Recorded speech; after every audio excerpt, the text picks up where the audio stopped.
Good day and hello to all the international students in Australia. So this video is especially for the students who are already in Australia to discuss about the big fear that we call NOICC. So as promised, I'm here today with our migration agent Ashani Yapa to discuss what NOICC is and what is the legislation for NOICC. Do you need to be scared? Do you need to fear yourself? Or are you okay? Okay, so thank you, Ashani, for joining us today. Thank you so much for inviting. So, Ashani, can you briefly just explain what NOICC is, NOICC, as the fear goes around too much in the minds of the international students? We've been massively hit by calls from our students worrying about, NOICC. So, we want to discuss what NOICC is, who can get a NOICC, whether they should be worried about getting a NOICC or not. Yeah, so pre-COVID, we were getting NOICCs, and then during COVID, there was no NOICC. So that's why it's a new word to a lot of our international students, but it's been there for a very long time. NOICC stands for Notice of Intention to Consider Cancellation. So it's not a cancellation, which is a great thing. And what I can tell you is the best thing you can do as an international student to avoid a NOICC is to make sure that you understand all the conditions that are imposed on your student visa, and you make sure you don't breach any of the conditions. So as long as you don't breach any conditions, there is no reason why you should get a NOICC. So we'll understand what conditions are NOICCs based on as we go, but before we go ahead, Ashani, do the students get time to respond to this NOICC, or is it just a straight cancellation notice? Yeah, so a lot of people have the understanding that NOICC is a cancellation. So it's not a cancellation. It's just a opportunity given to the student to explain about what's going on in their own terms and sort of tell the department this is so it's just at the NOICC stage, it's just an intention to cancel. So students get 7 calendar days to reply, and they should definitely reply to a NOICC. Don't ever ignore one. And also, I just want to add that make sure that you have your email address updated, that when you applied for a student visa, you have to give your email address and your postal address. So that's how the department communicates with you. If you don't, then students can easily miss a NOICC as well, because the next step after a NOICC, it's going to be a actual cancellation. So first thing, make sure your details are updated in the IMI account. And then if you get a NOICC, if you're not sure what you're doing, please get in touch with a migration agent and understand the NOICC. So basis of what information are they considering to cancel your student visa? And then definitely reply to them within the time frame, which is normally 7 calendar days. Absolutely. Thank you very much, Ashani. So when you get a NOICC, or when you actually pass that process and you get a cancellation, do the students have a right to appeal that cancellation?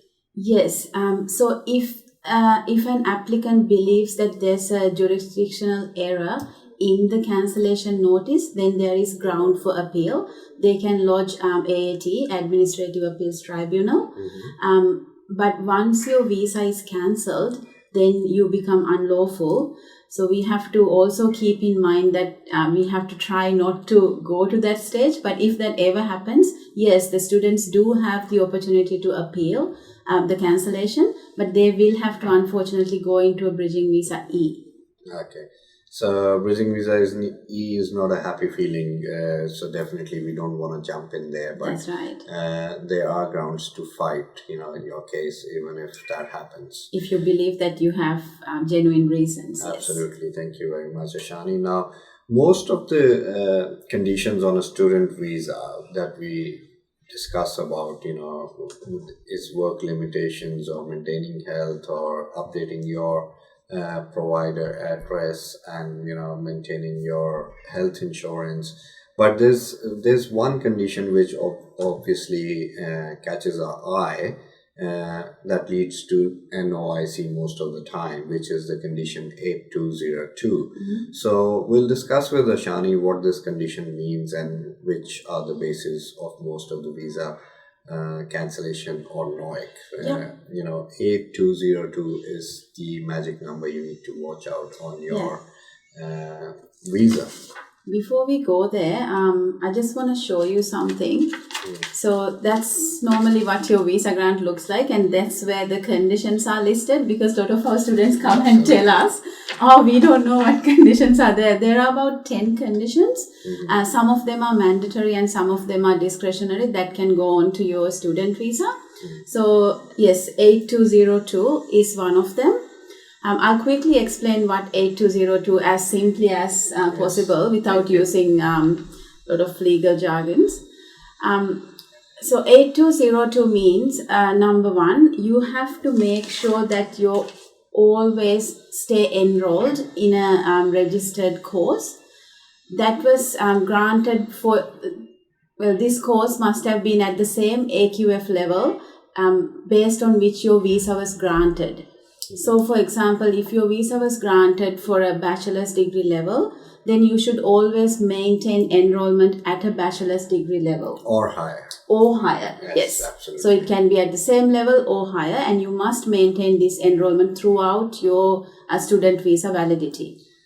Does it have to be current or could it be future? Because I've got a scenario here that I would like to discuss with you, So we have this student who's got these two COEs. Okay, the first COE is a certificate 4 and the second COE is a bachelor. So the student has been granted a visa in the higher education sector. Obviously, he's maintaining the AQF level 7. But current progression is in a certificate level 4 and his AQF level 7 degree starts after 2 years.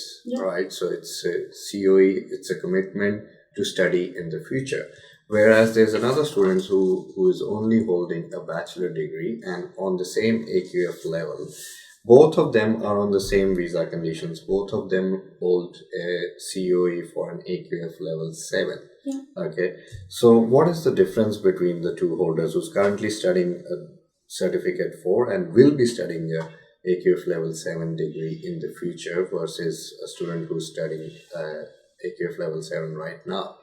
I believe when it comes to the subclass as well as the conditions, they're both the same. Exactly the same. As long as they hold a COE for a level 7 qualification. Yes. And they both get a higher education subclass 500 student visa. Absolutely. So if your fear is because you came into a bachelor degree and 6 months later, as per the requirement of your education provider, the ESOS Act does not allow you to change providers unless you've completed the 6 months with your education provider. So after 6 months, let's say you change your course and you went to a diploma level and you also hold a commitment to study a registered course in Australia on the AQF level which your visa was granted. Is that a breach of condition?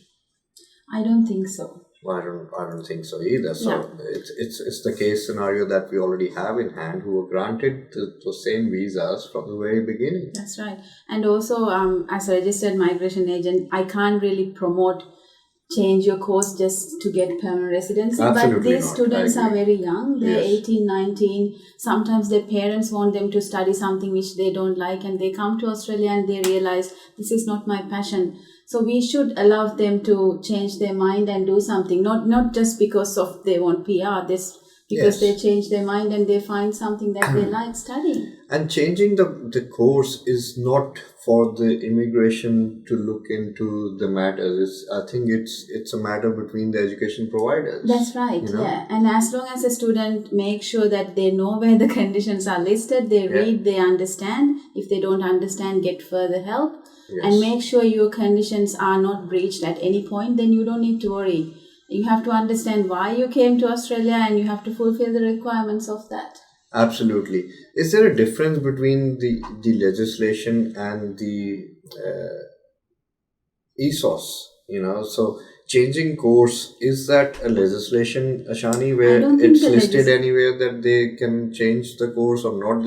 Can they get a NOICC for changing a course? I don't think so, Mickey. I've gone through the legislation as well. There is nothing mentioned in there about changing your course. What they are mentioning is about keeping that enrollment active. On the same AQF level. On the same or high AQF level throughout their studies. That's They correct. are talking about change of course when it comes to postgraduate research and critical technologies. But that I don't think that is the reason most of these NOICCs are issued. Absolutely correct. So, thank you for watching this video, guys. But if you have any further questions and you want to discuss your scenario, we're always there to help you.